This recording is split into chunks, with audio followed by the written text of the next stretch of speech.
Los acontecimientos que pronto ocurrirán en el mundo árabe llevarán a la humanidad al borde mismo de la aniquilación. Aquí está la historia y las buenas noticias más allá. ¿Quiénes son los árabes? ¿Se menciona el mundo árabe en la profecía bíblica? Hoy el mundo árabe es un área de vital preocupación para las naciones de todo el mundo. Consideraciones tanto políticas como económicas sitúan a esa vasta región que se extiende desde el Atlántico hasta el Océano Índico en el centro mismo de la atención mundial. ¿Podría la profecía bíblica pasar por alto a los árabes? Seguramente no. Los pueblos árabes están destinados a desempeñar un papel importante en el desarrollo de los acontecimientos mundiales futuros. Estarán en el centro mismo de una serie de crisis que hundirán al Medio Oriente en una gran guerra que, en última instancia, atraerá a todas las naciones de la tierra. Pero primero, ¿qué es un árabe? Esta pregunta ha atormentado a los estudiosos durante siglos. Pueblos de muchos grupos étnicos diferentes, que a menudo exhiben características físicas muy diferentes, se consideran a sí mismos o son considerados por otros como árabes. Los expertos calculan que el número de árabes que hay actualmente en el mundo supera con creces los 100 millones. El término árabe, arab, originalmente se refería solo a los beduinos errantes, badawis, del desierto de Arabia. Los beduinos se consideran los árabes originales y los únicos árabes verdaderos que quedan en la actualidad. Dispersos desde Marruecos hasta Irán, pero concentrados en la península arábiga, los beduinos mantienen un estilo de vida que ha cambiado poco desde la época del Antiguo Testamento. Pero el significado del término árabe ha cambiado a lo largo de los siglos. Durante las conquistas militares musulmanas de los siglos 7 y 8 después de Cristo, los matrimonios mixtos generalizados de beduinos con los pueblos indígenas del norte de África conquistado y otras áreas del Medio Oriente sirvieron para desdibujar las distinciones étnicas anteriores. Hasta el día de hoy, no se ha acordado ni es probable que se llegue a un acuerdo sobre una definición estándar u oficial de árabe. El mejor criterio para determinar quién es árabe es probablemente el idioma. Por eso muchos utilizan el término pueblos de habla árabe en lugar de árabes, para designar un grupo lingüístico compuesto por muchos pueblos diversos. Las naciones son simplemente familias que se han hecho grandes.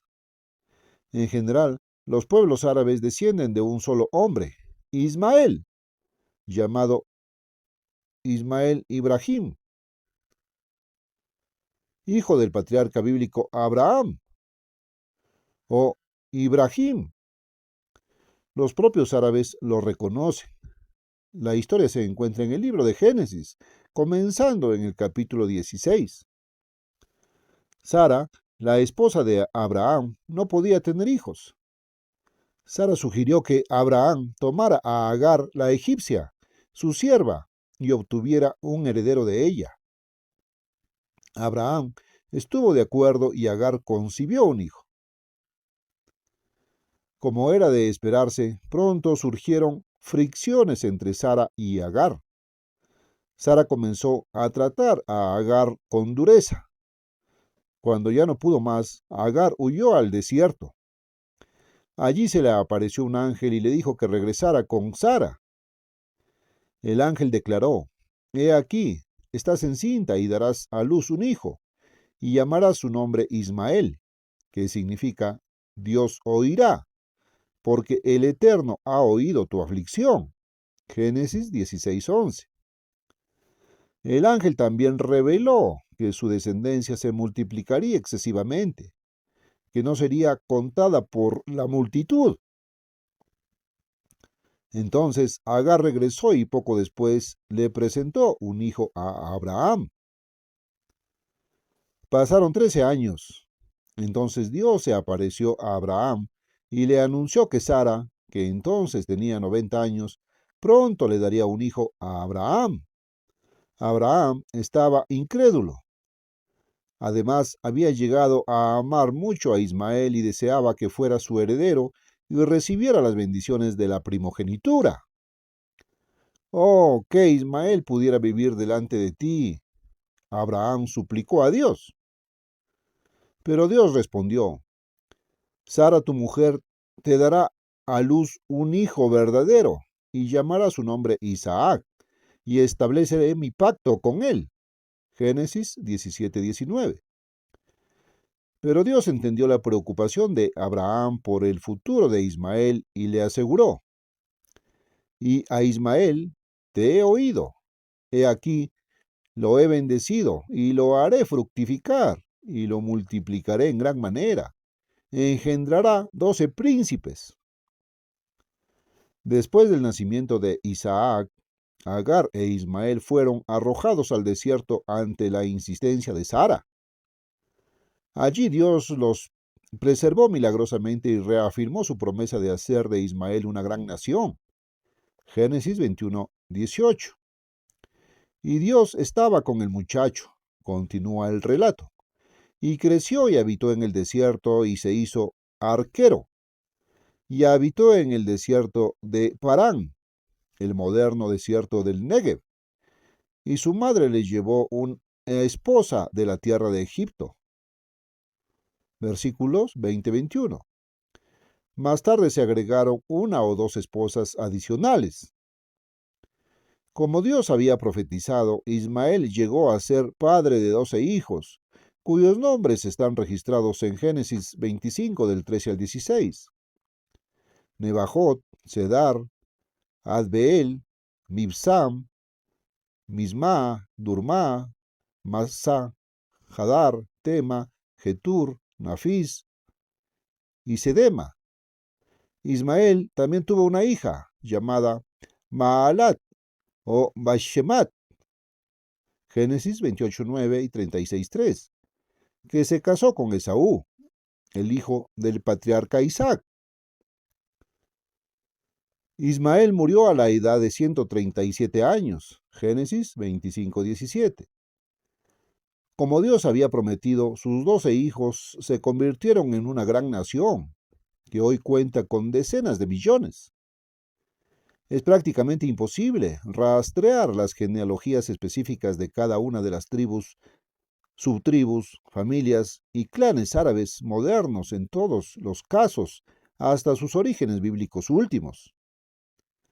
Pero se conocen algunas de las principales líneas de descendencia.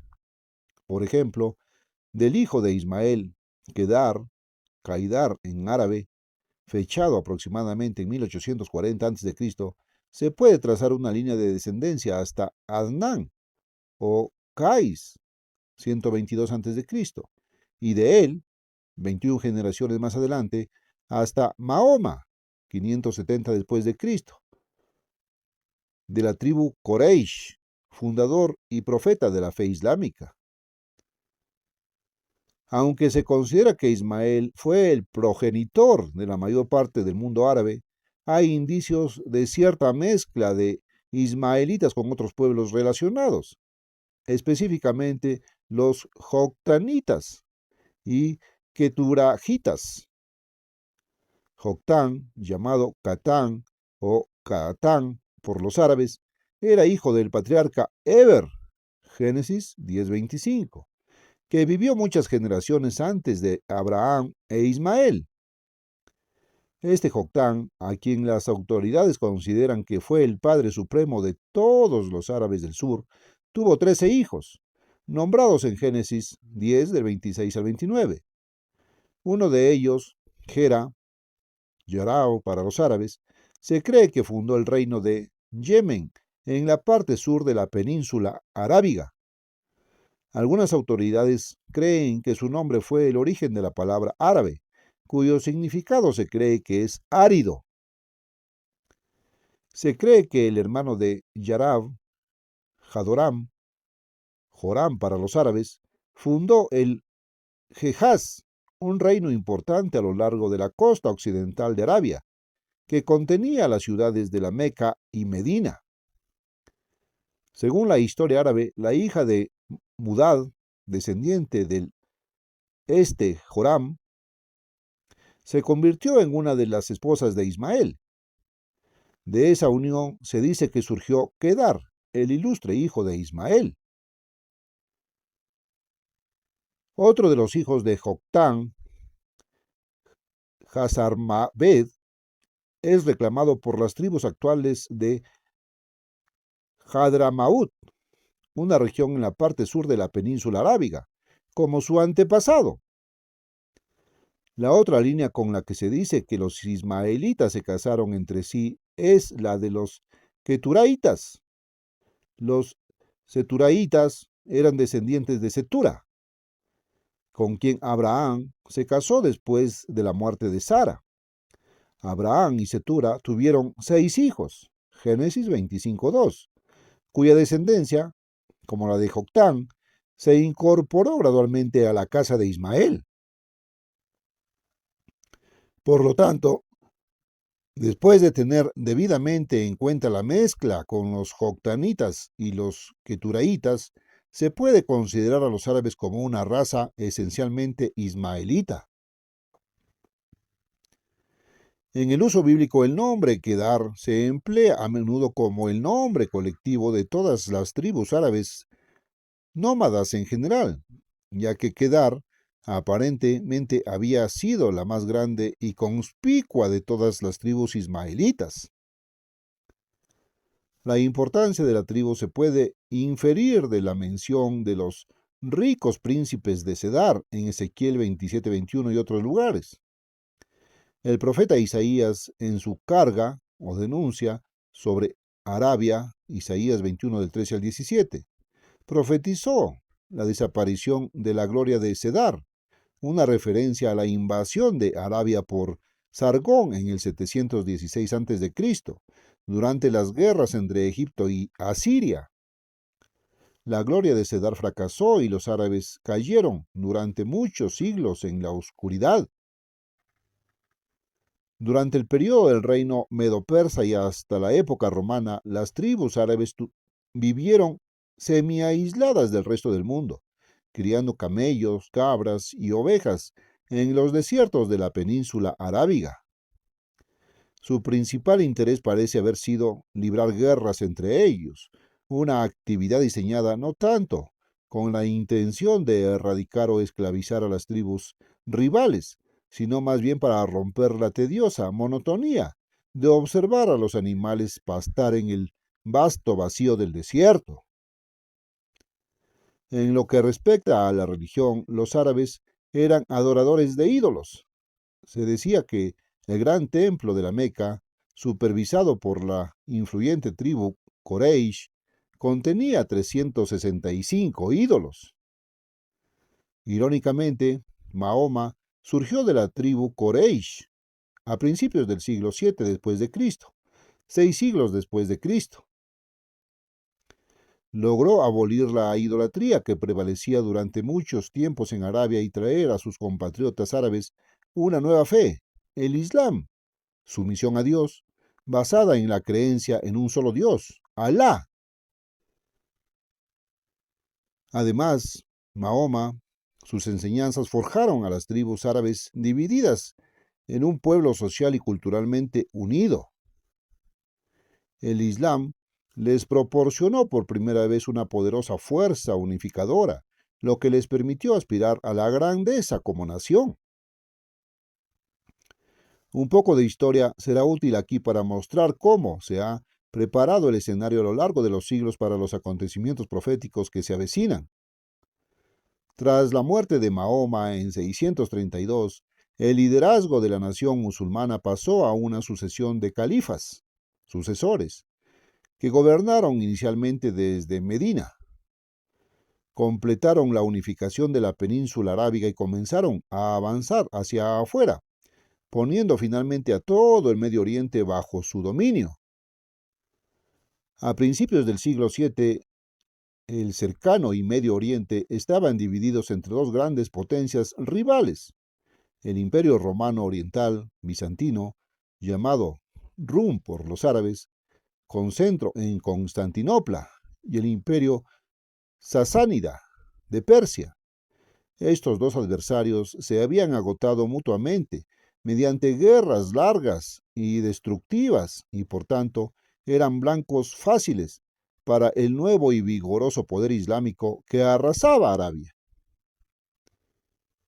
A los gritos frenéticos de Alá Akbar, Dios es grande, miembros de tribus árabes montados en camellos avanzaron a la velocidad del rayo hacia los territorios vecinos, tomando Siria en 635, Irak en 637, Palestina en 640, Egipto y Persia en 641. Jerusalén fue tomada en 638. No desde él, en tiempos de Alejandro Magno, se habían visto conquistas tan rápidas y de gran alcance. Los creyentes golpearon y masacraron hacia la puesta del sol, registró un historiador árabe contemporáneo, y el temor de los árabes cayó sobre todos los reyes. El cargo supremo de califa, originalmente electivo, pronto se hizo hereditario, primero en la familia Omeya, del 661 al 150 después de Cristo, y luego en la familia Abbasi, 750 al 1258. La dinastía Omeya, que gobernó desde Damasco, fue responsable de la conquista del resto del norte de África y la mayor parte de la península ibérica, España y Portugal. En el este, los ejércitos omeyas arrasaron Asia Central, hacia la India y China. En menos de 100 años, los omeyas habían construido un imperio más grande que el de Roma en su apogeo. Millones de personas se sumaron al redil de la fe musulmana. Fue el gran califa omeya Abdul Malik, dicho sea de paso, quien construyó la gran mezquita de la cúpula de la roca en Jerusalén, en 691 y 692 en el monte Moriah, el antiguo emplazamiento del ilustre templo de Salomón. La dinastía Abbasí, que gobernaba desde Bagdad, estaba formada por 37 califas, entre ellos el famoso Harún al-Rashid, 786 al 809, famoso por las 1001 noches. Los primeros 2 o 3 siglos de dominio abasí marcaron la edad de oro de la cultura y la literatura islámicas. Mientras Europa permanecía sumida en la Edad Oscura, los árabes mantuvieron encendida la antorcha del conocimiento en sus remotos dominios. Sin embargo, los califas abasíes se fueron suavizando cada vez más, sucumbiendo a la facilidad de la vida palaciega, sedentaria y perdiendo su vigor marcial. Las debilidades internas resultaron en una ruptura gradual de la solidaridad política del imperio musulmán y su desintegración en estados autónomos o semi-autónomos. Con el tiempo, la propia Bagdad fue conquistada por invasores y los califas abasíes se convirtieron en simples gobernantes testaferros o títeres. Además, la propia fe islámica se dividió y fragmentó en docenas de sectas, subsectas y ramificaciones, como permanece hasta el día de hoy. De hecho, el Islam moderno está tan dividido como el cristianismo moderno. A principios del siglo XVI, la mayoría de las tierras árabes quedaron bajo el dominio de los turcos otomanos, que gobernaban desde Estambul. Durante los 4 siglos siguientes no hubo ningún estado árabe independiente. Los árabes se enfurecieron bajo el gobierno corrupto y despótico de los otomanos. Durante la Primera Guerra Mundial, el Imperio Otomano, Turquía, se puso del lado de las potencias centrales de Alemania y Austria-Hungría contra Gran Bretaña. Se presentó así una oportunidad para Gran Bretaña. Los británicos creían que una rebelión de los árabes contra sus señores turcos permitiría a Gran Bretaña, mientras luchaba contra Alemania, derrotar simultáneamente a Turquía, aliada de Alemania. En consecuencia, Gran Bretaña alentó y prestó asistencia a una rebelión de las tribus árabes. La rebelión fue proclamada en junio de 1916 por Hussein ibn Ali, el ilustre sheriff de la Meca, descendiente de Mahoma y autoproclamado rey de los árabes. A cambio de su rebelión contra los turcos, Hussein recibió una promesa de Gran Bretaña de reconocer la independencia de los países árabes después de la guerra. Con la ayuda del legendario Lawrence de Arabia, en el campo, la revuelta en el desierto fue un éxito. Con la derrota de Turquía, el dominio otomano en tierras árabes llegó a su fin. Pero el imperio árabe libre y unido de Oriente Medio, prometido por Gran Bretaña, no se materializó. En cambio, la mayoría de las tierras árabes fueron entregadas a Gran Bretaña y Francia para que las gobernaran como mandatos. Los árabes se sintieron traicionados, alegando que Gran Bretaña los había engañado, había hecho falsas promesas y había mostrado mala fe. Después de siglos de dominio otomano, ahora iban a ser gobernados por europeos. Sin embargo, finalmente surgieron varios estados árabes independientes. Irak se independizó en 1932, Siria y Líbano en 1941, Transjordania en 1946, Egipto en 1951. En Arabia, el rey Ibn Saud de Nejd, Arabia Central, logró conquistar el Hejaz en 1925 y en 1932, después de unir otras áreas bajo su control, formó el reino de Arabia Saudita, que pronto sería rico en petróleo. Pronto comenzaron a surgir llamamientos desde varios sectores para que estos estados árabes recién independizados se unieran en una nación árabe gigante. Muchos árabes comenzaron a mirar atrás con una especie de nostalgia a los primeros siglos después de Mahoma, cuando el Islam estaba políticamente unido como un único imperio mundial que se extendía desde el Océano Atlántico hasta el río Indo. ¿Por qué no?, preguntaron, buscar recrear la unidad política y teológica del primer califato islámico, comenzando con la unificación del imperio árabe? Las posibilidades serían enormes, sugirieron. Esta idea, llamada panarabismo, de una única nación árabe unida con una bandera y una capital, no era nueva.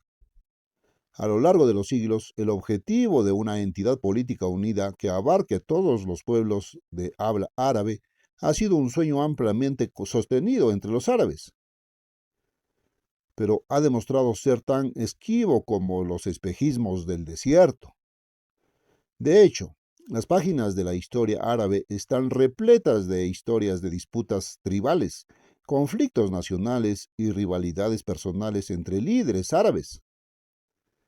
El origen histórico común, la fe, el idioma y la cultura comunes de los pueblos árabes, factores que a primera vista parecerían proporcionar una base excelente para la solidaridad árabe, resultan ser una mera fachada de unidad.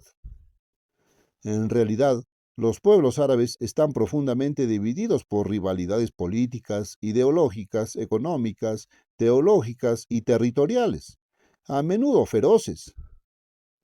Aunque se siente fuertemente el deseo de unidad, existen diferencias amplias y casi irreconciliables entre las naciones árabes sobre la manera en que se debe lograr ese objetivo. Aún más desesperada ha sido la búsqueda centenaria del ideal de mayor alcance de la unidad islámica. Varios millones de personas que no hablan árabe también siguen la fe musulmana, incluidos los de Irán, Afganistán, Pakistán, Turquía, Indonesia y partes de India y África. De hecho, hoy en día 1 de cada 6 personas en el mundo es musulmana. El concepto de unidad de todo el mundo islámico, tanto árabe como no árabe, se llama Panislam. Aunque todos los musulmanes reconocen las enormes posibilidades que podrían realizarse a través de una mayor cooperación, tales ideales a menudo chocan con los intereses pragmáticos de las naciones musulmanas individuales. Al igual que el concepto de menor alcance del panarabismo, las posibilidades de éxito del panislam, en opinión de la mayoría de los observadores, son pequeñas. ¿Qué esperanza queda entonces? ¿Se realizará alguna vez la tan buscada unidad de los pueblos árabe y musulmán? De ser así, la mayoría de los observadores creen que probablemente tendrá que lograrse a través de cambios rápidos y posiblemente violentos, a raíz de una tumultuosa agitación política o religiosa. El mundo musulmán de hoy está maduro para algo nuevo. Después de siglos de luchas internas religiosas y políticas divisorias y de ambiciones frustradas, los sentimientos musulmanes están llegando a un punto crítico. Los musulmanes están listos para que un nuevo concepto sirva de catalizador para hacer realidad sus sueños frustrados durante mucho tiempo. Quieren volver a convertirse en una fuerza poderosa en los asuntos mundiales, en un papel acorde con su tamaño y su glorioso pasado. Un número cada vez mayor de musulmanes, tanto árabes como no árabes, creen que es hora de reavivar el fuego de su fe, hora de un renacimiento religioso y espiritual, a gran escala frente a la creciente secularización, el materialismo y la occidentalización, testimonio de los recientes acontecimientos en Irán, por ejemplo. Desde Marruecos hasta Indonesia, están creciendo los sentimientos de regreso al Corán, junto con los llamados a un Islam unido y fundamentalista. El ingrediente vital que falta es el liderazgo. Ha habido muchos intentos de una política panislámica, ninguno de los cuales ha logrado grandes avances. Observa Bernard Lewis, un experto británico en Oriente Medio. Una de las razones de esta falta de éxito es que aquellos que han hecho el intento no han sido tan convincentes. Esto todavía deja la posibilidad de un liderazgo más convincente, y hay amplia evidencia en prácticamente todos los países musulmanes del profundo anhelo de tal liderazgo y una disposición para responder a ello. Musulmanes en general y árabes en particular, históricamente han respondido como ningún otro pueblo a la personalidad carismática. Desde la fundación del Islam, periódicamente han surgido hombres en varias partes del mundo musulmán que afirman ser el tan esperado Mahdi, el esperado Mesías del fin de los tiempos, que limpiará y restaurará la fe islámica a su pureza original, unificará el mundo musulmán y marcará el comienzo de una edad de oro de 7 años justo antes del fin del mundo. Muchos de estos individuos, a menudo hombres de considerable elocuencia y extraordinario magnetismo personal, reunieron grandes ejércitos e intentaron unificar el mundo musulmán mediante guerras religiosas. Algunos ganaron tronos, otros, la mayoría, murieron sangrientamente en el campo de batalla, pero ninguno debía ser ignorado. Uno de los Mahdis más recientes fue Mohamed Ahmed el Mahdi sudanés, que unió a numerosas tribus contra el control británico y egipcio del Sudán y logró capturar la estratégica ciudad de Jartum, en el Nilo, del general Charles George Gordon en 1885. Su objetivo fue, sin embargo, el objetivo de una sola nación musulmana unida, que no se cumplió. Ha pasado casi un siglo desde la victoria del Mahdi sudanés en Jartum. Para muchos observadores, el mahdismo militante es cosa del pasado. se considera poco probable que se produzca un gran estallido de mesianismo radical, algunos incluso imposible. Pero, ¿lo es realmente? La expectativa de un futuro Mahdi, en árabe, el divinamente guiado, prevalece prácticamente entre todas las sectas musulmanas, aunque a menudo difieren en los detalles específicos del concepto. Los musulmanes de hoy anhelan un guía, un maestro, un libertador, alguien que encarne sus esperanzas y sueños más íntimos, que insufle nueva vida al Islam, le dé una nueva dirección y se proponga sanar los cismas que dividen al mundo musulmán. Siempre ha habido magia en el nombre Mahdi. Si una nueva figura religiosa revolucionaria apareciera repentinamente en el mundo musulmán, un líder dinámico y carismático que pudiera capturar la imaginación de los musulmanes en todas partes y capitalizar efectivamente su hambre de grandeza, el panorama del Medio Oriente podría transformarse de la noche a la mañana. La aparición de un Mahdi del siglo XX, por más fantástica que pueda parecer la perspectiva a las mentes occidentales, no puede descartarse rápidamente. En el Islam, la política y la religión están inextricablemente mezcladas. Existe una estrecha relación entre el poder espiritual y el civil. El Islam espera estar unido. El papel de Mahdi, el gran unificador del Islam, espera a un actor. Los Mahdis han desfilado por docenas y decenas a través de las páginas de la historia musulmana. No hay razón para creer que los días del mahdismo hayan pasado.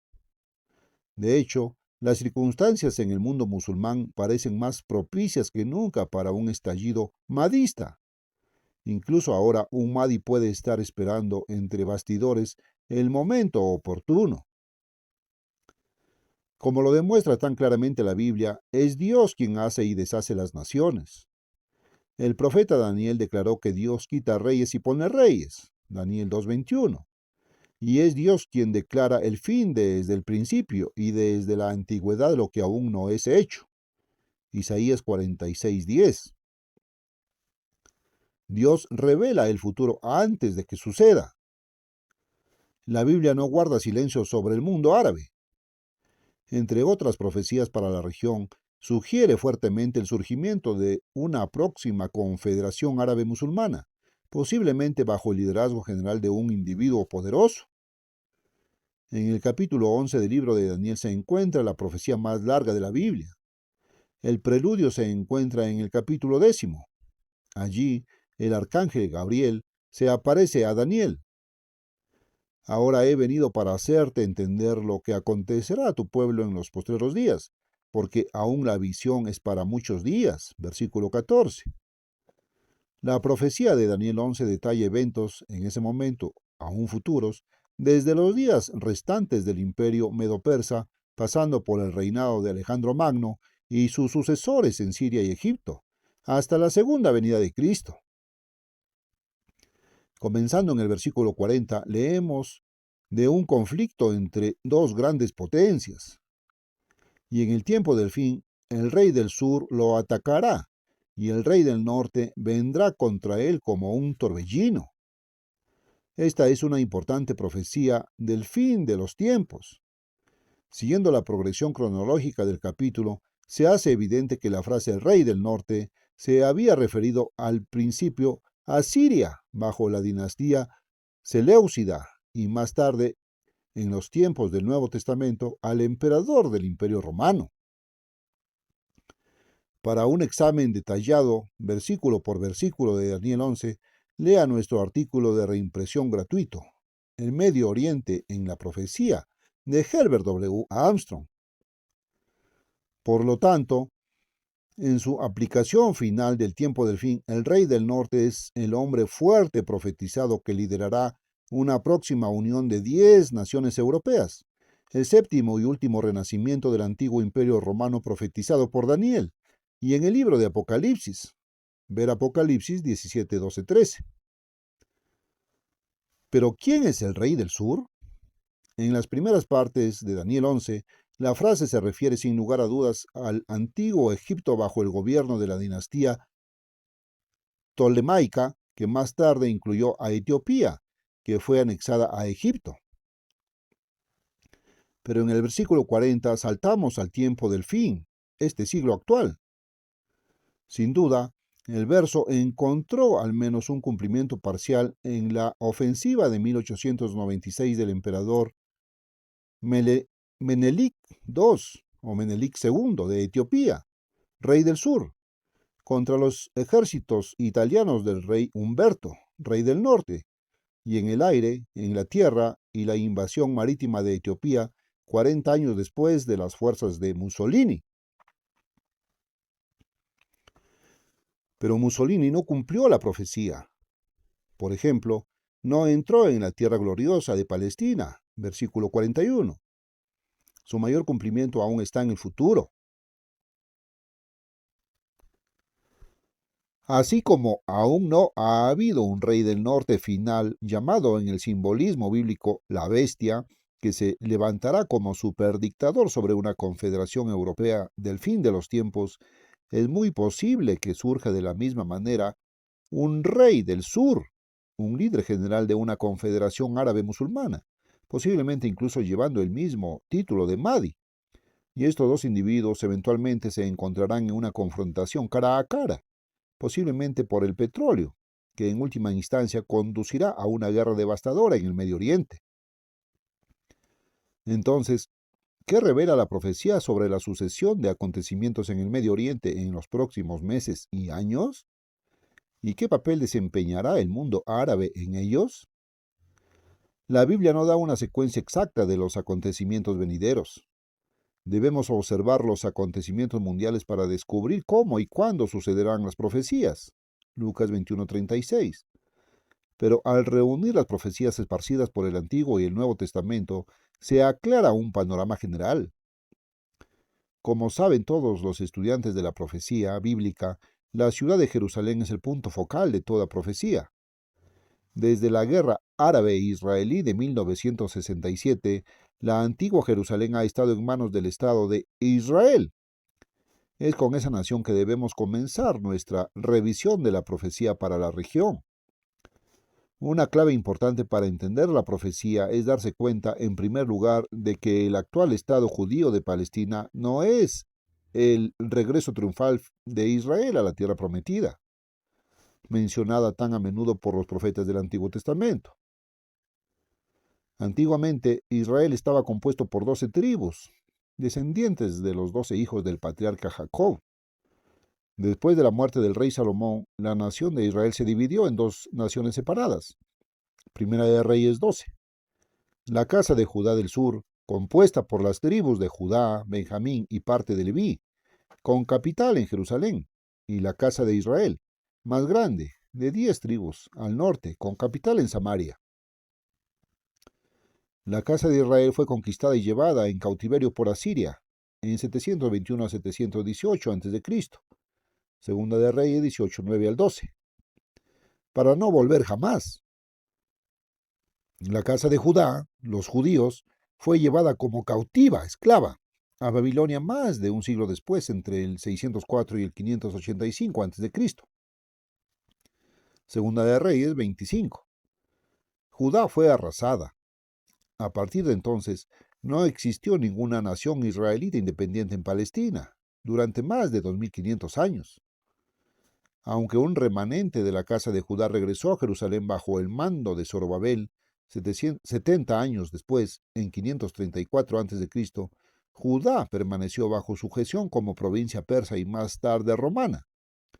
Finalmente, en el año 70 después de Cristo, Judea fue invadida y Jerusalén destruida por tropas romanas. Los judíos fueron expulsados por la fuerza de su tierra natal.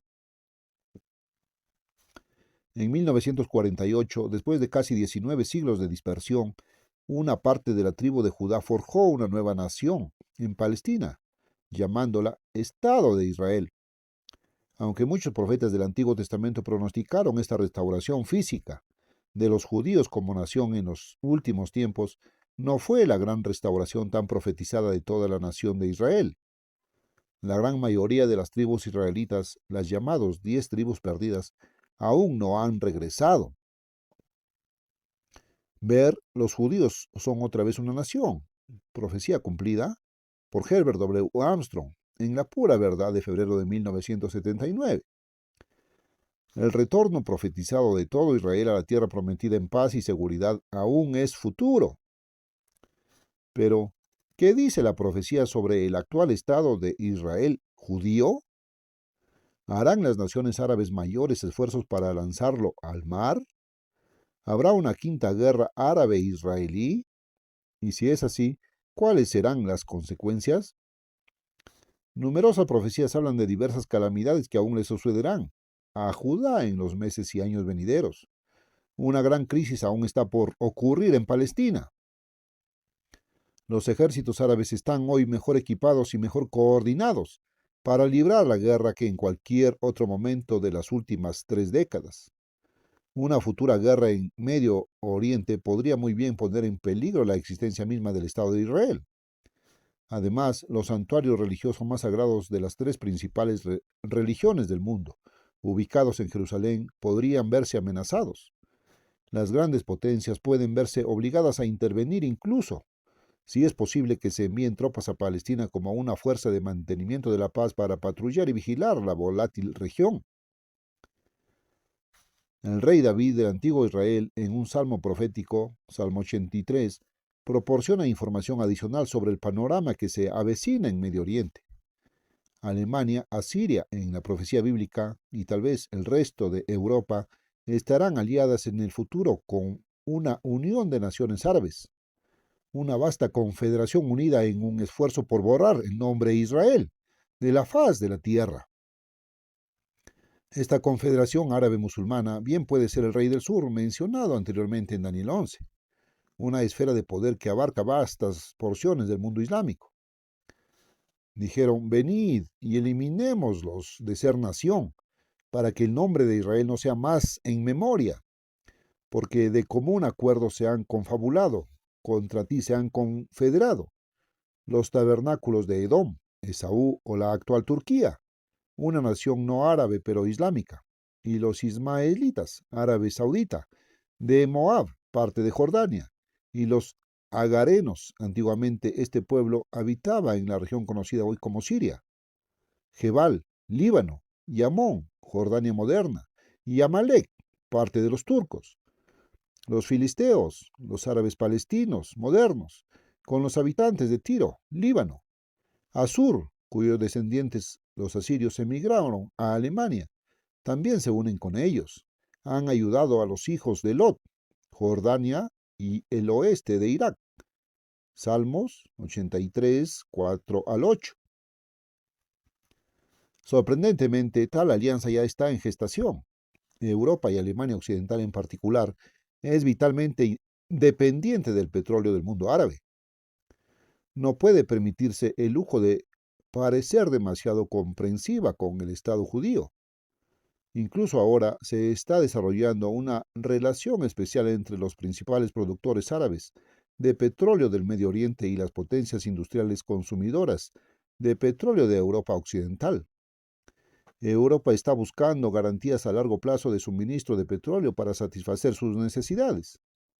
Además, los árabes, temerosos de las incursiones soviéticas en Medio Oriente y la correspondiente falta de firme decisión de Estados Unidos para contrarrestarlas, han expresado interés en desarrollar vínculos militares más estrechos con Europa. Incluso ha habido informes sobre la sugerencia de un pacto de seguridad colectiva en el Medio Oriente bajo garantías europeas. Mientras tanto, los líderes israelitas están cada vez más preocupados por lo que perciben como una creciente inclinación europea pro-árabe. Pero al final, esta alianza europeo-árabe resultará de corta duración. Como se mostró anteriormente, el rey del norte de Daniel 11, el líder de la Unión Europea liderada por Alemania, finalmente se volverá contra el rey del sur, árabe, con consecuencias desastrosas para todo el Medio Oriente, tanto para judíos como para no judíos, árabes por igual. toda la región será sometida a una invasión armada. La ira de Europa bien podría verse precipitada por un corte de los suministros vitales de petróleo por parte de los árabes. Cualquiera que sea la provocación, Europa actuará rápidamente para proteger sus intereses, enviando tropas al Medio Oriente. Daniel 11, 40-41. Y el rey del norte vendrá contra él, el rey del sur, como un torbellino, y entrará en las tierras. Entrará también en la gloriosa tierra Palestina, y muchos países árabes del Medio Oriente, serán derrocados. El moderno Estado de Israel será conquistado. Jerusalén será sitiada y tomada. El profeta Zacarías también habla de esta captura de Jerusalén, revelando que eventualmente la mitad de la ciudad será tomada en cautiverio por la potencia europea. 14, 1 y 2. Además, la profecía de Daniel menciona específicamente que Egipto será conquistado por las fuerzas europeas lideradas por los alemanes. Isaías muestra que Siria también se convertirá en un montón de ruinas. 17, del 1 al 3. La Confederación Árabe Musulmana, por supuesto, se verá sumida en un caos caótico ante la invasión. Algunos de los países que lo componen serán ocupados directamente por tropas europeas. Sin embargo, como se revela en Daniel 11:41, Jordania, los actuales descendientes de Moab y Amón, y Turquía, Edom, escaparán de la ocupación. Otros países árabes también podrían evitar la ocupación total, posiblemente permaneciendo en algún tipo de alianza limitada con la Europa unida. Libia o Put, los árabes del norte de África, junto con Etiopía o Cus, ciertas naciones africanas negras, estarán en sus pasos del rey del norte, o siguiéndole, como algunas traducciones lo traducen. A raíz de la invasión y toma del Estado de Israel por el revivido Imperio Romano, la bestia, hombre fuerte europeo, hará de Jerusalén su cuartel general. Daniel 11:45. Como revelan muchas profecías del Nuevo Testamento, un gran líder religioso, obrador de milagros, llamado el falso profeta y hombre de pecado, vendrá desde Europa con la bestia, en alianza directa con ella. Este falso profeta establecerá su sede religiosa en Jerusalén. Jesucristo habló de una gran tribulación que pronto vendría. Mateo 24:21. Cristo también predijo que una invasión de Palestina la precedería inmediatamente. Y cuando veáis a Jerusalén cercada de ejércitos, sabed entonces que su desolación está cerca. Lucas 21:20. Dios permitirá que la Unión Iglesia-Estado Europea pisotee a Jerusalén durante 1260 días, o 3 años y medio. Daniel 12:7, Apocalipsis 12:14. Cristo continuó en Lucas 21, porque estos serán días de venganza, para que se cumplan todas las cosas que están escritas, porque habrá gran angustia en la tierra, caerán a filo de espada y será llevada cautiva a todas las naciones, y Jerusalén será hollada por los gentiles, hasta que se cumplan los tiempos de los gentiles. Versículos 22 al 24. Una imagen gráfica de Palestina ocupada y devastada durante la gran tribulación. Otra profecía revela que el Imperio Romano revivido también invadirá los Estados Unidos y Gran Bretaña. Pero no todo irá bien para Europa. Daniel 11:44 señala que eventualmente nuevas noticias del Oriente y del Norte lo perturbarán, al rey del Norte o a la bestia. Las noticias amenazantes procedentes de la Unión Soviética, desde hace mucho tiempo codiciosa del Medio Oriente, estratégico y rico en petróleo, y de Oriente, angustiarán al dictador europeo. Lanzará una guerra relámpago contra el este comunista. Saldrá con gran furia para destruir y exterminar a muchos. La ofensiva europea también se describe en Apocalipsis 9, del 1 al 12. Las hordas comunistas de Eurasia contraatacarán entonces a Europa, con un ejército de 200 millones de hombres. Apocalipsis 9:16. Guerra mundial a gran escala estallará, un conflicto global final y climático. Los dos grandes bloques de potencias, Europa y el Partido Comunista Soviético, combinados, se verán envueltos en una lucha desesperada por la dominación mundial. A medida que el conflicto aumente, todas las naciones de la tierra se verán involucradas.